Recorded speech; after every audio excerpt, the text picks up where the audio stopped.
Have you ever looked at a pancake and thought, what if Earth was flat like this delicious breakfast delight? Well, you're not alone. There's a whole buffet of theories out there, and today we're serving up a hearty helping of flat Earth versus spherical Earth. In one corner, we have the flat earthers, standing strong on their belief that the planet is as flat as a fresh tortilla.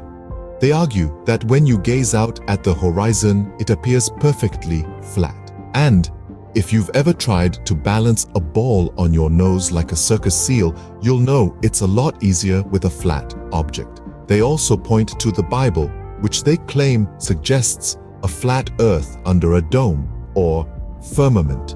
In the other corner, we have the spherical earth proponents, rolling with the idea that the earth is like a gigantic basketball spinning in space. They argue that the way ships disappear over the horizon, hull first, indicates a curve.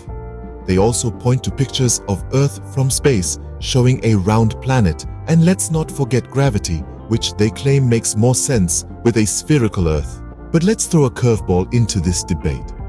What if the Earth isn't a perfect sphere, but an oblate spheroid? That's a fancy way of saying it's squashed at the poles and bulging at the equator. Kinda like if you've eaten too many of those pancakes we talked about earlier. And as for the firmament, that's a concept that's as old as the hills and just as hard to move.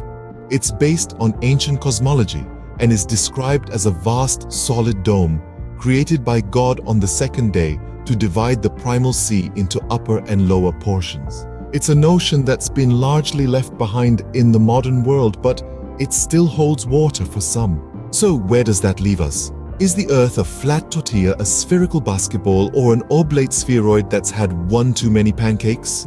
And is there a firmament up there? A giant cosmic dome sheltering us from the primal sea? Well, the truth is, it's probably less about what shape the Earth is and more about how we see the world.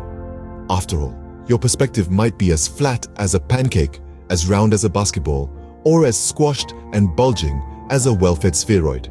And as for the firmament, well, maybe it's better to keep our feet on the ground and our heads out of the cosmic clouds. So, the next time you're tucking into a stack of pancakes, take a moment to ponder the shape of our world. And remember, whether it's flat, spherical, or oblate, it's the only one we've got. And it's still the best place in the universe to enjoy breakfast. Until next time, keep your mind open, your eyes on the horizon, and your syrup on your pancakes.